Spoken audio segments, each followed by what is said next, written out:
প্রতিটা মানুষের জীবনের লড়াই মানুষটিকে নিজেকেই লড়তে হয়। যতই সবাই পাশে থাক, নিজের লড়াইটা অন্যকে কেউই ভাগ করে নিতে পারে না। পৃথিবীতে ভগবান পাঠিয়েছে আমাদেরকে, যতদিন জীবন থাকবে তার সাথে সমস্যাও থাকবে। সমস্যাটাকে সমাধান করে আমাদেরকে এগিয়ে যেতে হবে। তো সবাইকে good morning, welcome back to my new blog. আমি শর্মিষ্ঠা। আমার ব্লগে তোমাদেরকে অনেক অনেক স্বাগত। তো দেখো, আমাদের মায়েদের তো আর ছুটি নেই, প্রতিদিন সেই একই ডিউটি। আমি সকালে উঠে গেছিলাম, তো ভিডিওটা একটু পর থেকেই শুরু করেছিলাম। আমি আরেকটু সকালে উঠেছিলাম, উঠে একটু বাইরেটা ব্যালকনিটাই বেরোলাম। তো মেয়ে তো তখনও ঘুমিয়েছিল, ওকে অত সকালে কিন্তু আমি তুলি না। আমি একটু সকালে উঠি, আমি আমার কাজগুলো আমার মতো করে সেরে নিই, তারপর ওকে ওঠাই। ওকে আমি ওঠাই 5:30টার দিকে। তার আগে কিন্তু আমার সমস্ত কাজ রেডি হয়ে যায়। ওকে উঠিয়ে তারপর ওর মতো করে ওকে রেডি করে দিই। আর আমাদের তো প্রতিদিনের চিন্তা, মেয়েকে টিফিনে কি দেব, রাতে ভেবে শুই কি দেব, তাহলে সকালে উঠে চটজলদি সেটা বানিয়ে ফেলা যায়। তো প্রতিদিন কি দেব এই নিয়ে কিন্তু খুব সমস্যায় থাকে, জানো তো। কি যে দিই খুঁজেই আর পাই না।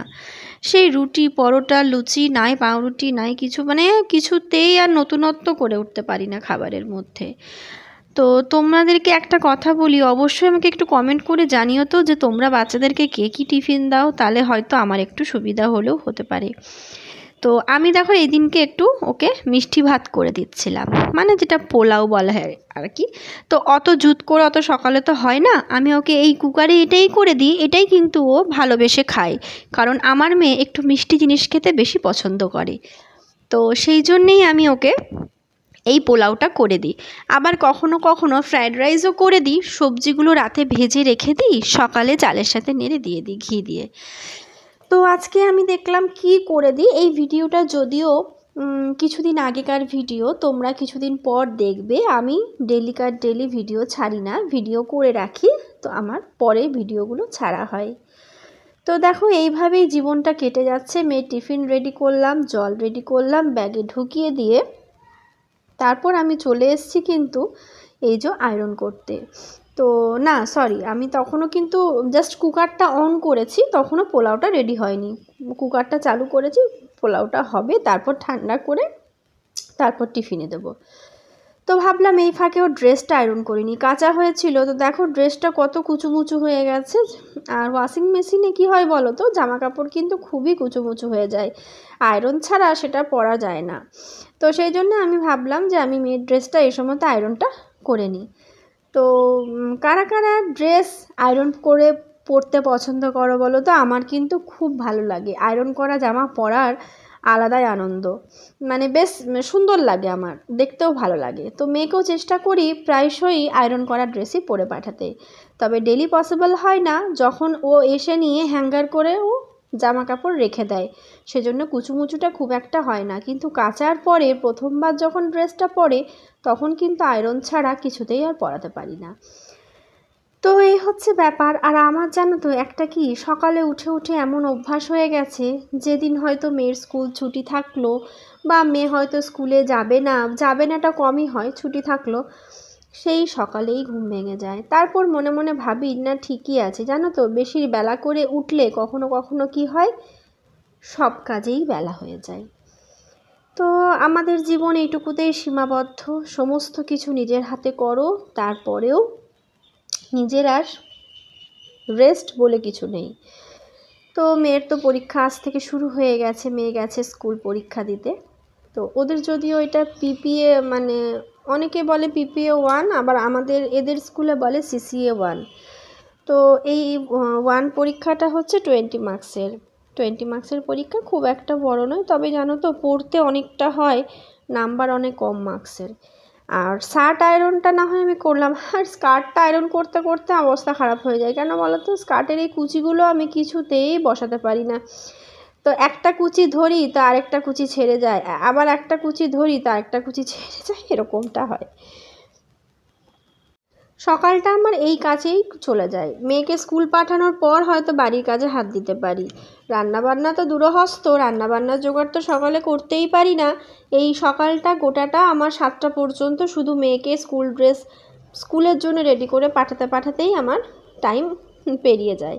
আরেকটা, ওকে যেহেতু আমি একটু আগে তুলি, ও একটু আগেই রেডি হয়ে যায়, মোটামুটি 6:20 থেকে 25-এর মধ্যেও রেডি হয়ে যায়। সেই জন্য আমি কি করি বলো তো, ওকে ওই আধ ঘন্টার মানে ও 7টার সময়তে ও নিচে নামি আমরা, তো ওই 15 থেকে 20 মিনিট ওকে কিন্তু আমি একটু কিছু হোক যে কোনো সাবজেক্টের 2টো লাইন হলেও ওকে পড়তে বলি, একটা হ্যাবিটের জন্য, আর কিছু না। ওই হয়তো 15 মিনিটটা না পড়লেও চলে, কিন্তু আমি বলি না, তুমি যে কোনো সাবজেক্ট হোক, তোমার যা খুশি রিডিং দাও বা মুখস্থ করো, বা ও যদি আগের দিন রাতে যেটা মুখস্থ করে থাকে বা রাখে সেটা আমি হয়তো ধরে দিলাম বা ডিকটেশন লেখালাম, মানে কিছু বি হোক, কিন্তু বইয়ে আর পেন্সিলের টাচে ওকে আমি 15-20 মিনিটটা রাখি।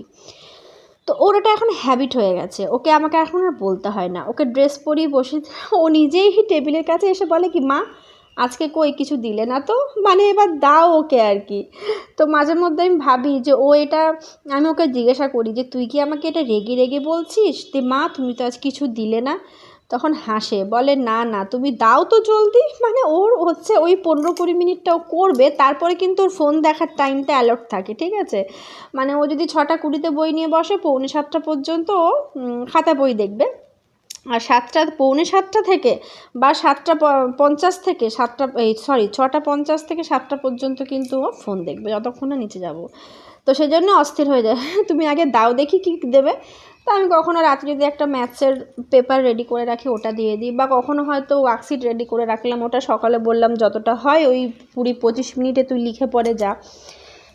তো এরমটা। আর পরীক্ষা থাকলে মোটামুটি রিভিশন করানোর চেষ্টা করি, যেটা এক্সাম থাকে। কিন্তু কি জানো তো, এখন তো ক্লাস বড় হচ্ছে, সিলেবাস বড় হচ্ছে, গোটা সাবজেক্ট অ্যাট এ টাইম বসে মানে রিডিংয়ে লেখাতে রিভিশন করানো ইম্পসিবল হচ্ছে না। আমি মানে টাইমটা যথেষ্ট লাগছে, তো অত সকালে তো আর ওকে 4টার সময় উঠে রিভিশন করানো যায় না। তো সেই জন্য আমি কী করি, মুখে মুখে রিভিশনটা সেরে নিই, আর যেটুকু স্পেলিং মনে হয় এটা ওটা ভুল হতে পারে সেটুকু লিখিয়ে নিই। তো এইভাবেই ওকে আমি সারাটা দিন ম্যানেজ করি। জানি না কতদূর কী করতে পারবো আগামী দিনে, চেষ্টাটা চালিয়ে যাচ্ছি, এটাই আর কি। তো আজকে যেমন ওদের শুধু স্পেলিং ডিকটেশন আছে, সেই জন্য খুব একটা চাপ ছিল না, তাও আমি কিন্তু সকালে একবার রিভিশন করিয়ে পাঠিয়েছি। এবার থেকে ওদের 2টো করে পরীক্ষা দিয়ে দিয়েছে, মানে বড় বড় সাবজেক্ট যেমন কম্পিউটার, ইভিএস, সায়েন্স, বা হয়তো ইংলিশ লিটারেচারের সাথে দিয়ে দিয়েছে এসএসটি, এরকম করে দুটো বড় বড় পরীক্ষা ওদের একই সাথে দিয়ে দিয়েছে।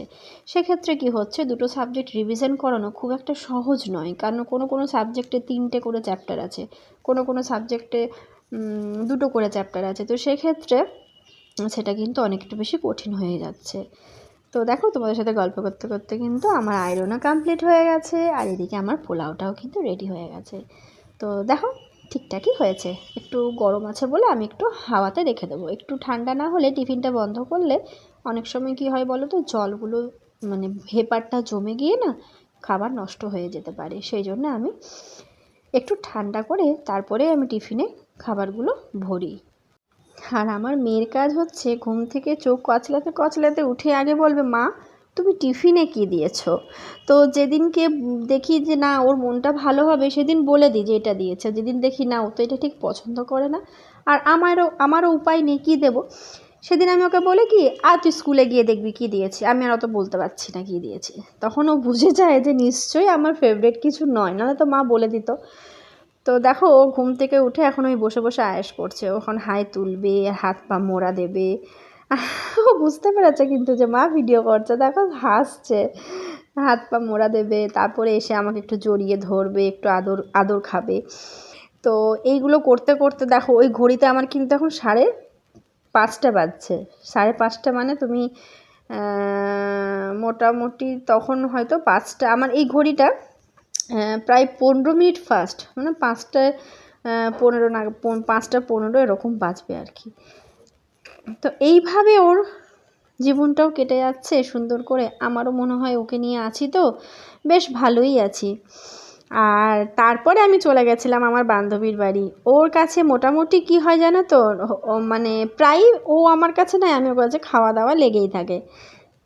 আমাদের গল্প করতে করতে এতটাই বেলা হয়ে গেছিলো, ও বলল না তোমাকে খালি মুখে যেতে দেবো না, একটু মুড়ি খেয়ে যাও। সেই মুড়ি খাচ্ছি। তো চলো।